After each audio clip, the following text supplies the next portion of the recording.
Salut à tous, ici Foxy the Detective et on se retrouve pour une nouvelle vidéo de théorie. Avant de commencer, je voulais vous remercier pour les 30 abonnés qu'on a dépassés, on se rapproche de l'objectif des 50 abonnés. Aussi merci pour la saison 1 qui vous a beaucoup plu et aussi merci pour le trailer de la saison 2 qui apparemment aussi vous a beaucoup plu.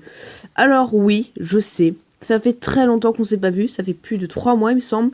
Donc oui, j'avais sorti le trailer mais bon, c'était pas vraiment une vraie vidéo. Et donc là, c'est ma première vraie vidéo depuis, on va dire, août-septembre. Donc bon, écoutez, ça fait 30 ans que j'ai pas fait de vocal. Donc bref, je vais essayer de m'adapter. Alors, aujourd'hui, on va attaquer la première vidéo de la saison 2. Donc le sujet sera Deltarune. Après, après, ce sera peut-être du FNAF, du Final Fantasy Candies, du Undertale, je ne sais pas vraiment encore. Vous savez quoi? Je vous mets le lien de mon serveur Discord en description, allez checker ça. Et vous pourrez mettre votre avis sur la prochaine vidéo, vous pourrez discuter aussi, il y a plein d'autres choses à faire. Donc là, au niveau du serveur Discord, on a dépassé déjà les 30 membres, donc ça commence à se rapprocher bientôt de l'objectif aussi des 50. Bon, alors, j'aimerais aussi vous prévenir avant de commencer la vidéo, si vous n'avez pas joué à Deltarune ou encore moins regarder un let's play, vous risquez vraiment de rien comprendre à votre live. Donc s'il vous plaît, allez regarder un let's play ou allez jouer au jeu. Vous savez quoi, je vais vous mettre le lien du site dans la description parce que le jeu, bon, ce qui est pour l'instant, hein, est totalement gratuit. Donc bon, bah, vous avez à installer, c'est compatible avec Windows et PC. Bon, sur portable c'est un peu mort si vous voyez ce que je veux dire. Donc bref, maintenant je vais vous souhaiter un bon visionnage et on va commencer directement avec Deltarune.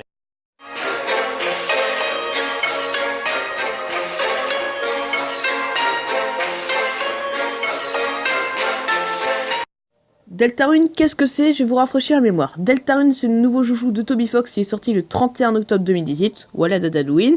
Et en plus, ce n'est pas la suite d'Undertale. J'en ai marre d'entendre dans les putaclics Undertale 2. Non, Deltarune est un anagramme d'Undertale. Peut-être un monde parallèle pour certains, enfin bon, ça c'est pas vraiment confirmé. Mais ça a été confirmé que c'était un anagramme d'Undertale. Donc voilà, bref, je vais plus parler de ça parce que je pense que tout le monde l'a compris. Alors, qu'est-ce que ça va être comme théorie? Ça est un personnage emblématique de Deltarune, mais peu de théories affluent sur lui. D'après ce qu'on sait pour l'instant, il s'agit d'un prince des ténèbres, d'un des trois héros, et que il a trois formes, la forme chapeau, la forme capuche et la forme normale.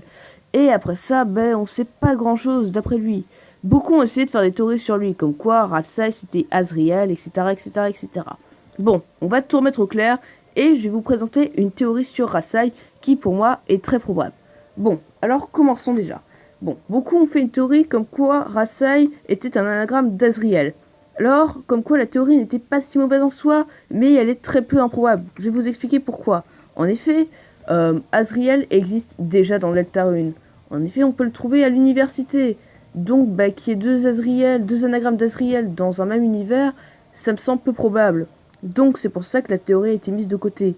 Alors, quel anagramme Ralsei a-t-il dans Undertale? Eh bien, je pense l'avoir trouvé. Il s'agit de Riverman. Ok. Vous allez me prendre pour un Google certainement. Sachez que la théorie reste quand même très probable. Laissez-moi vous exposer mes arguments. Vous allez voir, ça passe très bien. Pour commencer, parlons du physique. Bon, je sais, ça veut rien dire, mais c'est bien quand même de le noter. Comme vous le savez, Ralsei a trois formes, je vous l'ai dit tout à l'heure, la forme capuche, la forme chapeau et la forme chèvre. On va s'intéresser à la forme capuche. Quel est le seul perso à avoir une capuche dans Undertale? Riverman. Continue avec un autre argument. Le caractère. Je ne sais pas si vous avez remarqué, mais le caractère de Riverman et Ralsei, en capuche, se ressemblent. Pour commencer, ils parlent en énigme. Bon, ok, certains vont dire, c'est une coïncidence. J'ai autre chose. N'avez-vous pas remarqué que Riverman sait beaucoup de choses une fois ses énigmes défrichées? Il connaît Gaster, les pièces cachées de Waterfall, et plein d'autres trucs. Pareil pour Ralsei, qui connaît la légende oubliée, et même les noms de Chris et Suzy. Vous voulez d'autres preuves? Lors du combat face à Jevil, lorsqu'on sélectionne Ralsei et qu'on clique sur Hypnotiser, cela donne Ralsei Sing. Tralala. Oui, tralala. Ok. Il y en a qui vont dire, ok, mais c'est quoi le rapport avec tralala? Eh ben, sachez que le seul perso d'Undertale à dire tralala, c'est Riverman encore une fois. Et aussi, il y en a qui vont me dire, oui, mais bon, faut pas mélanger les univers de l'Underground et de Deltarune, donc ta théorie marche pas. Vous avez tort, Riverman ne fait pas partie de l'Underground, mais de la rivière. C'est dire, c'est quoi le rapport entre la rivière et Deltarune? Eh bien, sachez que la rivière est en fait le background d'Undertale, soit donc ce n'est pas un vrai univers canon.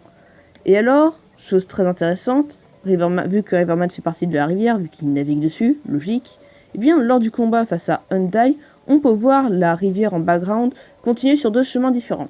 L'un va vers Outland, donc vers la suite de notre aventure, et l'autre va vers un endroit mystérieux. Et si on va au début de Deltarune, vers les zones des énigmes avec les yeux chelous, eh bien on peut voir qu'il y a une sorte d'atmosphère aquatique, comme si une rivière passait par là. Et bizarrement, cette zone se finit où? Au château de Ralsei. Alors je sais que cette théorie est très très petite, mais bon, ce n'est que la première partie, et croyez-moi, elle est pas mauvaise quand même, je voulais vous la faire. Bon, maintenant on va passer au gros du lourd, alors accrochez-vous bien.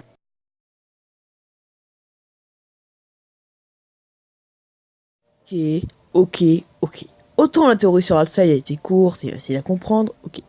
Là, c'est totalement l'inverse. Donc, par pure précaution, prenez un cachet d'aspirine. Bon, voilà. Maintenant, on peut passer vraiment à la suite. Déjà, cette théorie va parler de Gaster. Voilà, ça vous annonce sa couleur. Et va répondre à deux questions.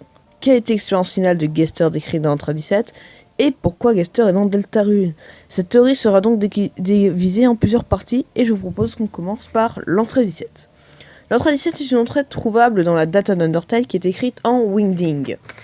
Alors pour ceux qui ne savent pas ce que c'est Wingding, c'est une police d'écriture assez spéciale qui est donc utilisée par Gaster. Très vite, les théoriciens ont fait le rapprochement donc avec Gaster, logique, et l'entrée 17 est devenue une vraie mine d'or pour les théories. Elle servait de base sur la théorie de fragments, de Captain Knight et d'Enzul, ou encore sur la théorie de trio de Don't Forget, et j'en passe. La particularité de l'entrée 17 est la description d'une certaine expérience. Laissez-moi vous rappeler le contenu de l'entrée. Dark, darker, yet darker. Photons are negative. This experience is very, very interesting. What do you think, you two? Ce qui donne en français sombre, encore plus sombre. Les photons sont négatifs. Cette expérience est très, très intéressante. Qu'est-ce que vous en pensez, vous deux? Beaucoup de théories ont afflué et la plus connue est celle du Void que nous allons être obligés de détruire si nous voulons continuer. Alors, qu'est-ce que le Void? Eh bah, grosso modo, c'est une théorie de Captain Hype et d'Enzul, encore.